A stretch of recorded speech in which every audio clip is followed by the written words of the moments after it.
Good October to everyone.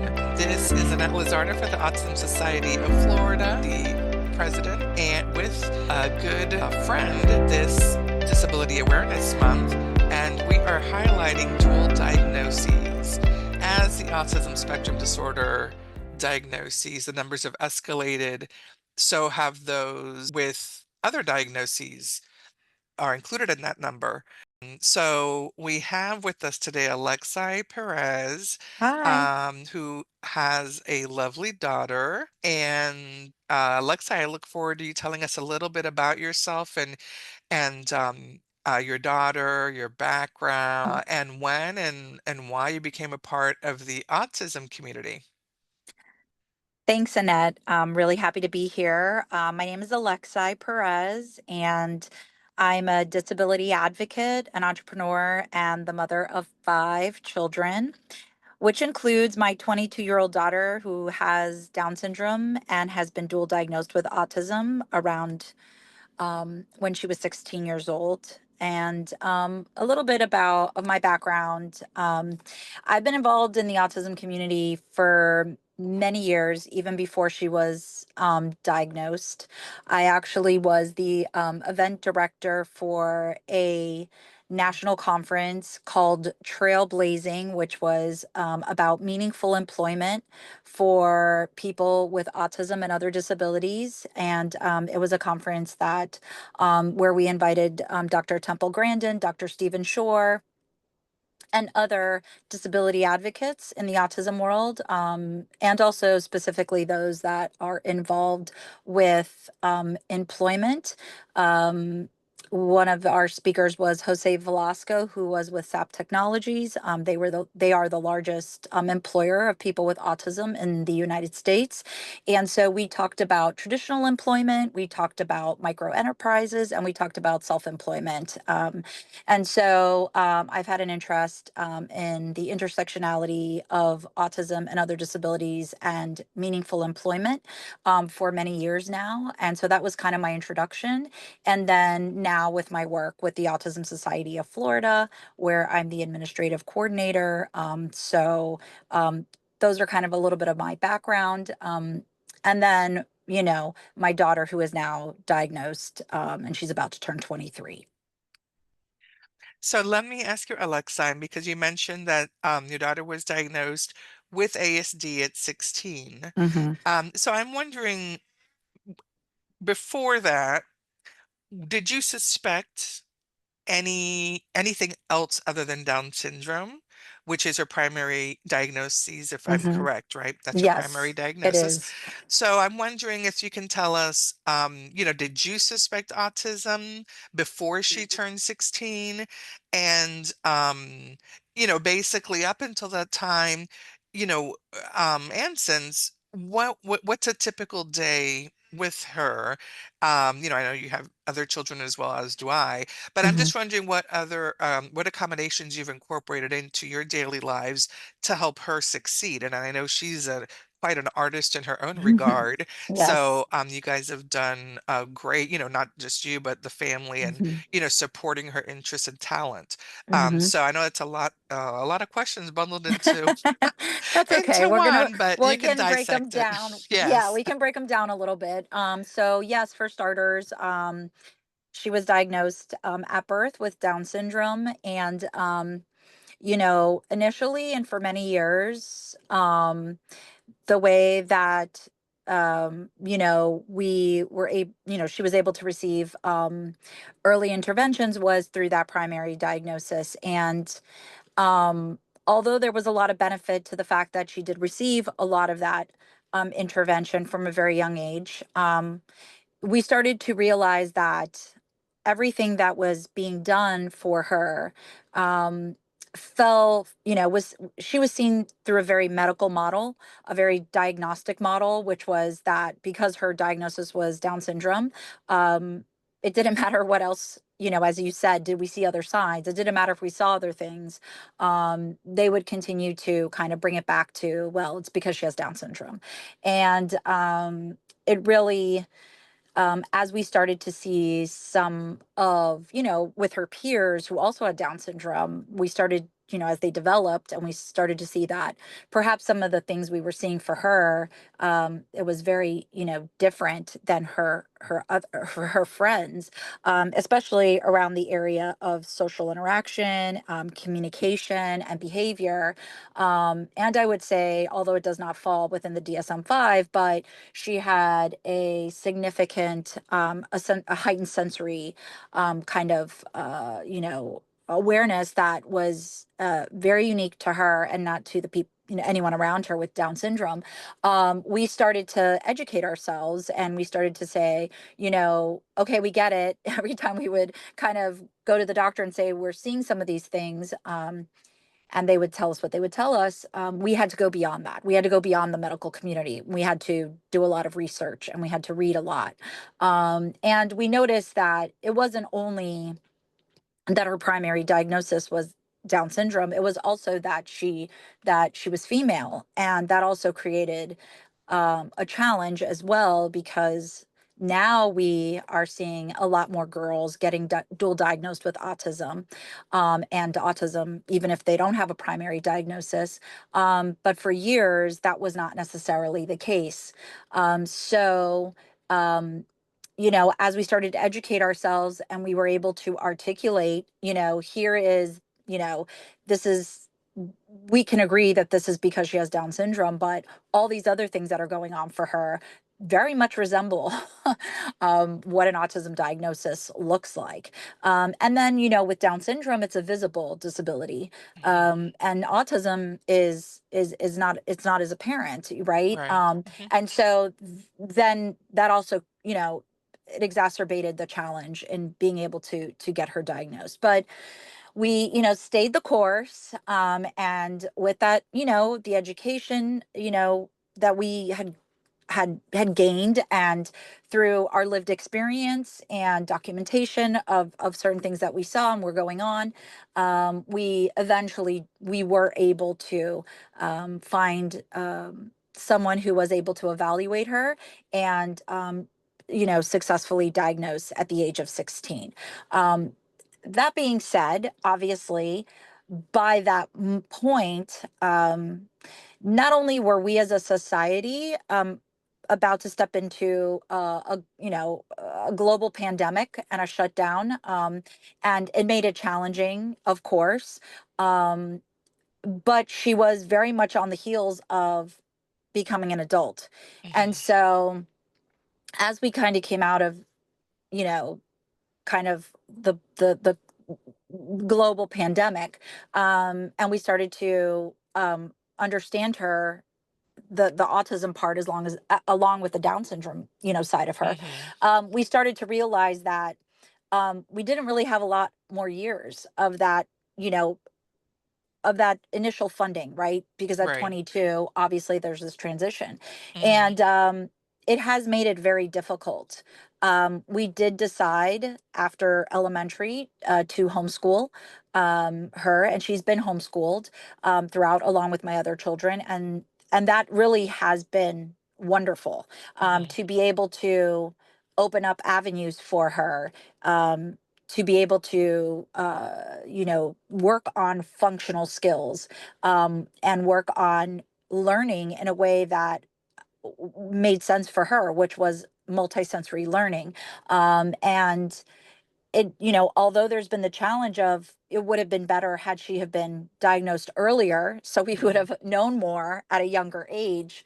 um, we certainly didn't allow that to stop us from being able to say, okay, I think the saying is, once you know better, you do better, right? And so Right. we just Right. said, well, if we're going to be in this space, to be able to, in this homeschool space, and now she's had this secondary diagnosis, and now we understand how she learns, and all those things.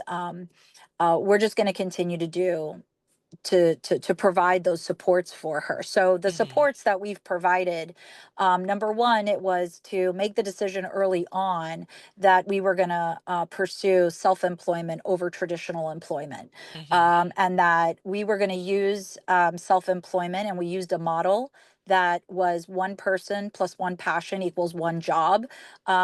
We were going to identify what her passion was, and we were going to shape work around that passion. So Mhm. early on, she had a passion and an interest, as I said, with this heightened sensory system that she has, around her sensory wands. And so she, you know, was able to create and design her own sensory wand that she then manufactured and now sells. Um, and then from that, used that as a bridge, not knowing that she was gonna then really get interested in art from that. But then she really got interested in art and has started to develop those talents. And so just continuing to shape, to just take her interests and shape her learning and her and finding meaningful work, and also with a big emphasis on community integration. Mhm. So from the beginning, when we started with developing her sensory wands and then moving into her art, talents, everything that we've done has also invited, she has a business support team that support her. She is a business like any other business and depends on the support of other businesses to be able um, to maximize her business. And so that really has also helped. That integration in the community and getting the support of other businesses. She's had her art and her sensory wands. She's a vendor at one of our largest, the Broward Center for the Performing Arts, which is one of our largest arts centers, performing arts centers in our community. She is a Mhm. vendor not only for them with her sensory wands for their sensory friendly shows that they perform. Her sensory wands are in their quiet room.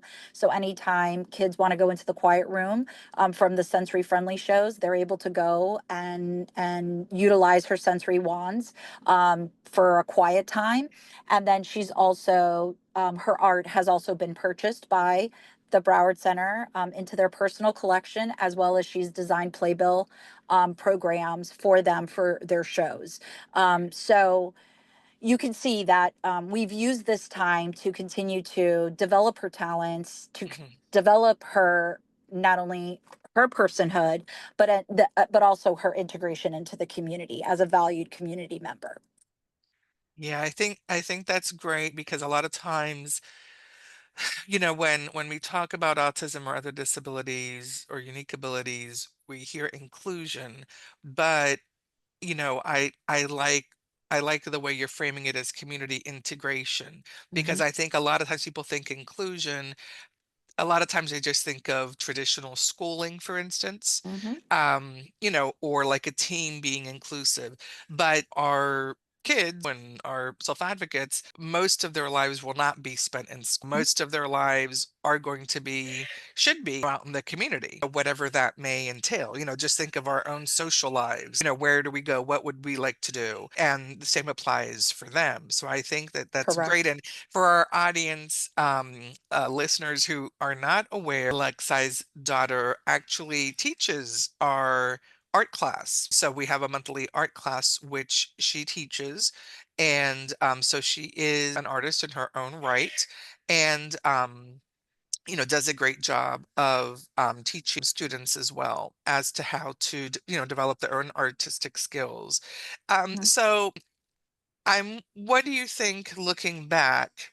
Look, I have a couple questions looking back, Mhm. but up to date, what do you think has helped her the most to succeed the most? Be it emotionally, physically, overcoming sensory challenges, whatever it may be. What do you think overall has helped her the most?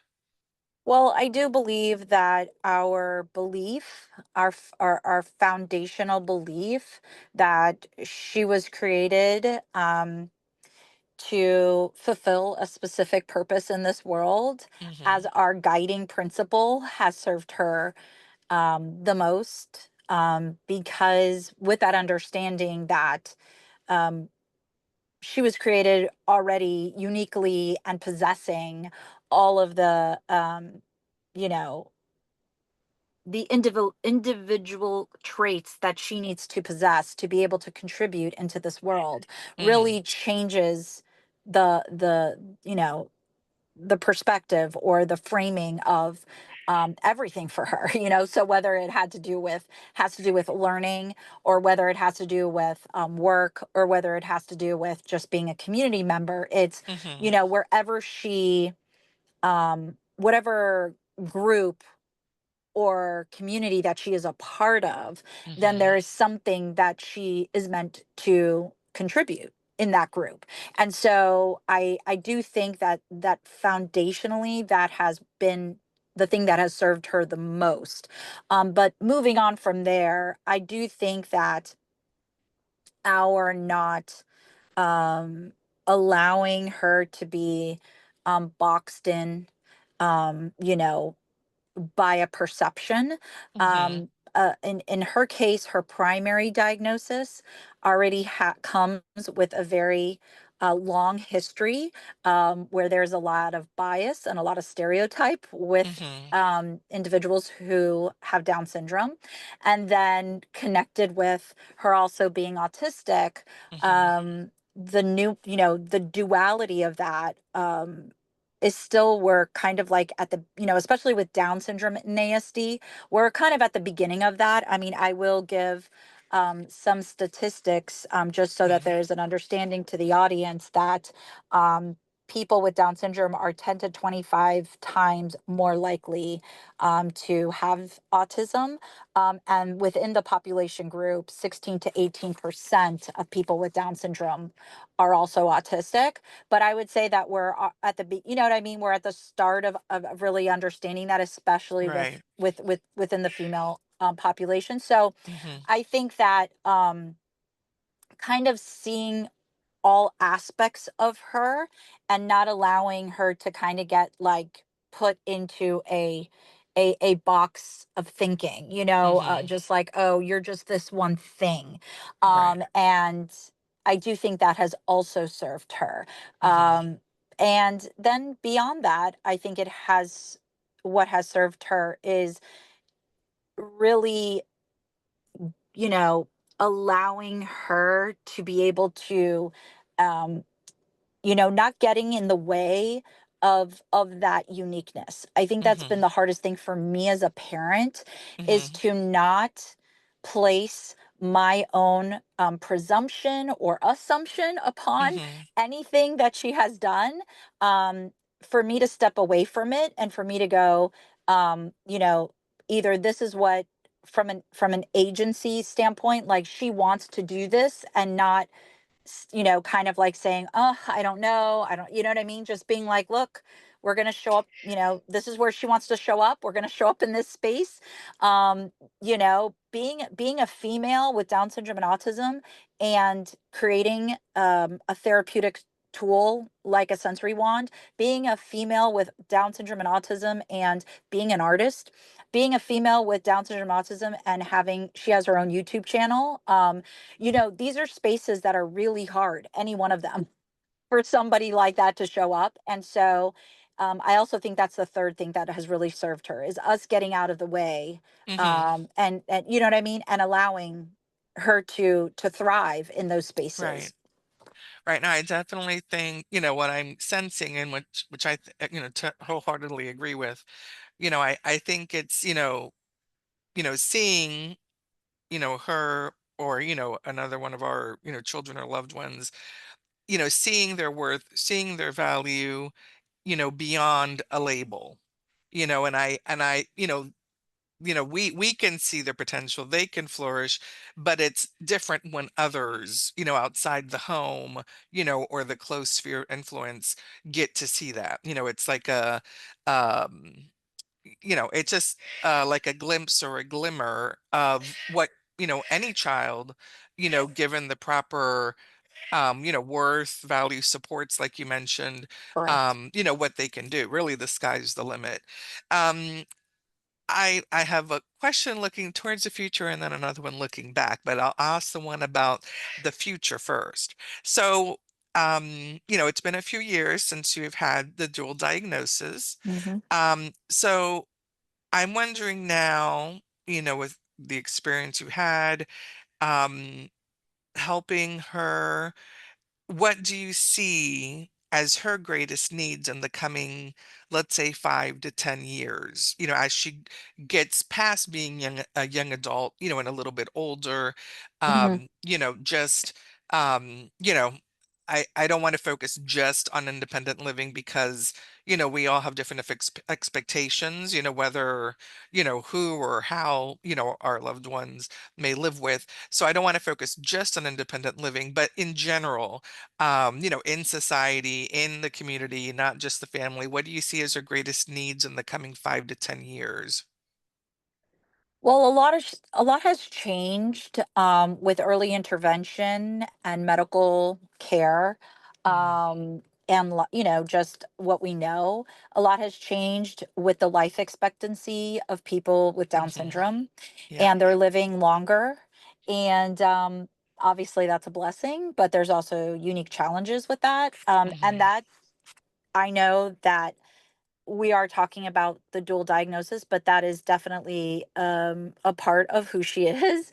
That Hmm. is something that, obviously, I, think a lot about. I do think health and wellness is a Yeah. super important part of who she is. Hmm. And that,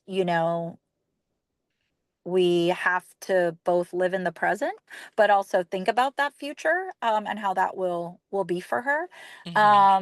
And then I think also the second part of it is just, those will be the years where, she's the eldest of her siblings. Hmm. And so they're getting to those ages where they are leaving home and seeking their own independence in their own lives. And Hmm. so I think that part of the challenge will be for her is how is she going to live in a world where they are not constantly there. Right. And I do think that's going to be interesting, not only how we navigate it as an entire family, but how she Hmm. navigates that. And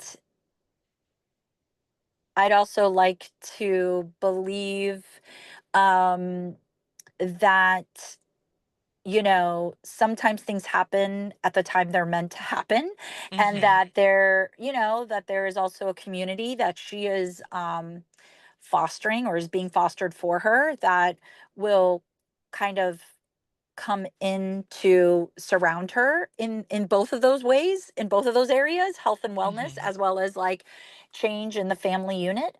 Yeah. But I do think those are the things that I think more and more about every day, Yeah. that we walk into that future together, she and I. No, and I mean that's definitely probably worth another another interviewer show. Mhm. That's interesting, Mhm. because my son as well, he's our middle one, but it's a great point you made that the quote unquote empty nest, Mhm. that we all, those with kids get at some Mhm. point that we come across now affects, our loved ones who do Yeah. remain with us. So, like you said, it's not just an empty nest for the No. parents, but for the No. sibling now. And so Correct. that's something we definitely should consider Yeah. discussing in the future. Mhm. So, my next question, um, I don't know if it's too soon to ask this because, she's still in her 20s and you're rather young, your other kids are younger, but, I know they're not, little anymore. Mhm. But, I think you're not as old as I am, but you're maybe not yet middle-aged, but looking back, what advice would you give your 25 or 30-year-old self with a child, such as your daughter? So, looking back, again, you don't have just your daughter, you have, her siblings as well, your other Mhm. children, you and your husband. I'm just wondering if you could look back, what would you tell yourselves as far as, you know, it could be as simple as, you know, don't sweat the small stuff, just, trust everything is gonna fall into place. And, just, looking back, what Yeah. would you like to have told yourself? Yeah. Or someone newly, with a can't even speak, newly dually diagnosed Mhm. child. Mhm. What advice would you give them? Well, I would first say that I love where we are at this stage in the game. We I mean, we have so much fun. There's so much joy, Hmm. so much laughter um right now. And I think that's something to remember, that although there's struggle and there's difficulty, there's so much to really embrace and enjoy. You know, I see now, especially on social media, so many people have this opportunity to push out so much content of Hmm. their children with Down syndrome. And I think to myself, wow, if I had that much content right now, right, that I could go back Hmm. and look at of when my daughter was those ages. Um, and that it goes by so fast that I really Yeah. wish I would have taken so much more time to love, you know, and I'm sure I did, but even so, it felt like there was a lot to contemplate, a lot to have to decide. And if I would have known that we would be at where we're at now, I really would have been like, I would have probably taken some deeper breaths. I would have maybe chilled a lot more. Right. I would have just really savored and enjoyed the moment because I know I felt very pressed in on by Hmm. the reality, and I probably didn't. You know what I mean? She was my first, and Hmm. I could have enjoyed so much more Right. those moments. And then I also think that her life has become so much better, and her world and our community has become so much greater because of the dual diagnosis. Hmm. It has there are obviously things that we have to deal with that are very real and very Right. um you know, like any of my children. But I can say that it's helped us understand her better. It's helped her understand herself better. Um, there's been so much more um, ability to help her with acceptance Hmm. of how she was made and created and designed and her uniqueness. And she is definitely better because of it and for it, Hmm. as are we. So and I'm not saying that to be like rose colored glasses. I'm Right. simply Right. saying that it really has um, given us a greater understanding Hmm. of all that's going on for her. That honestly, before 16, we didn't have that. Hmm. She wasn't the beneficiary, nor were we of that. And we struggled a lot, not understanding so many things. Hmm. So I would say those two things, like enjoy it more, enjoy the moment more, savor it because it goes by so fast. And, Yeah. um, you know, just grow with greater knowledge. Yeah. You grow with greater knowledge when once you get it. Yeah. No, and I like to, I like that you focus on it because I like to end on a, like you said, joyful note, on a hopeful Hmm. note, Hmm. on an encouraging note, because as you said, sometimes people may hear us, or see us and think that, we're either in denial or, we have like Yeah. rose-colored glasses on, but there are very difficult, days and times. Hmm. And, you don't like anyone doesn't like their kid to be, suffering in any way. Hmm. But it reminded me of something my daughter said a few years back because, of our middle son Samuel, who, in case the audience doesn't know, is a non-speaker on the spectrum. And, we've always, as I'm sure you all have, because we have more than one child, which I think is a blessing, for everybody Hmm. involved. Absolutely. But we always tried to do things as a family. So whatever, the other two were doing, we try to incorporate him, and us and vice versa. So I always look for like family activities, right? When the kids were growing up, and now, like I said, a few years ago, my youngest is 17 now, but I don't know, she might have been like 12 or so. When she said one day after one of these activities, she said, you know, I'm glad Samuel has special needs. And I looked at her and I said, "Why would you say that?" And she said, "Oh, because we get to meet so many cool, neat, nice Hmm. people." Hmm.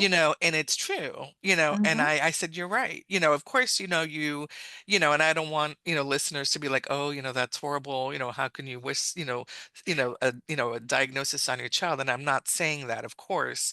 Hmm. We want the best for each child, for them to reach their full potential, whatever that looks like. But um, you know, you have to look at it from a different perspective, not just Hmm. your own, not be offended, put Hmm. yourself in the other people's shoes. Hmm. And, if someone says that, if someone like my daughter, or it could be anyone else's child said that, it should make you think. Like you said, at 16, when you got the dual diagnoses, it opened up like a whole nother, let's say subculture, Exactly. of a disability community, a whole nother world. Right. And, there, I know, and we're going to be, speaking with other people with different dual diagnoses as the month progresses. But, even within, Autism Society of Florida board, as you know, and our members, we have, you know, you know, all different. It's a spectrum. So we have Sure. people all over the place, in the Hmm. middle, towards the and I hate to use higher and lower, or, more severe and less severe. I hate to use those terms, but we have people all over the spectrum. Hmm. So we know that it's not a walk in the park, but as you pointed out, we look for the joy, we are hopeful. Hmm. And, your daughter, I had someone tell me that, that worked with my son when he was younger. She said, she was one of his therapists and had been one of his teaching assistants. She said, he is living his best life. Hmm. And I was like, wow, I had not heard that. And, it gave me, hope and encouragement, to have her say that because, as have you, we work for that. We want Hmm. all of our kids, Yep. regardless of a disability or not, a unique ability or not, to reach their full potential and be living their best life. Hmm. So, definitely words of wisdom coming from you, a mom, with a young adult, with Yes. Down syndrome and ASD, in addition to other children. So, I hope our listeners take your words to heart, and we will definitely have you back because I Thank think you. there's more to look into and discuss here. Any last words, Alexei, for the listeners? Any comments? Anything you'd like Well, to I always say? say that Sophia wants what everybody else wants in life, and that Mm-hmm. is she wants the good things in life. Right. And the way that we get the good things is when we are understood and we are related to um, as being valued, contributing members in our society. And so Mm-hmm. I think the more that we can just see one another for our contributions and how we all grow and we are better as a society um, by um, by our being there present in a community, then that is how um, we we all flourish and we all thrive and we all can continue to um, grow to the places that we need to grow. So I think that's super important that we all remember that, as we come and go in our lives, that when people run into your son or my daughter, they their presence, their being there, they have a value, and they also um, have a lot to contribute. Well said, especially this Disability Awareness Month. Yes, I like that we can end by saying, look past the label. absolutely. And Thank you. thank you for joining us, and I look forward to having you back on in the near Thanks. future. And thank you, listeners, for joining Alexa and myself this first episode of Disability Awareness Month with Alexi Perez discussing dual diagnosis, specifically of Down syndrome and autism spectrum disorder. So we hope to leave you on a good note, full of hope and joy as you look to the future, and we all live our best lives. So thank you, Alexi. Thank you. Thank you for listening. We'd love for you to join the conversation by sharing your thoughts and experiences in the comments section. Your voice and participation make this community stronger. And don't forget to follow us for more stories, insights, and resources.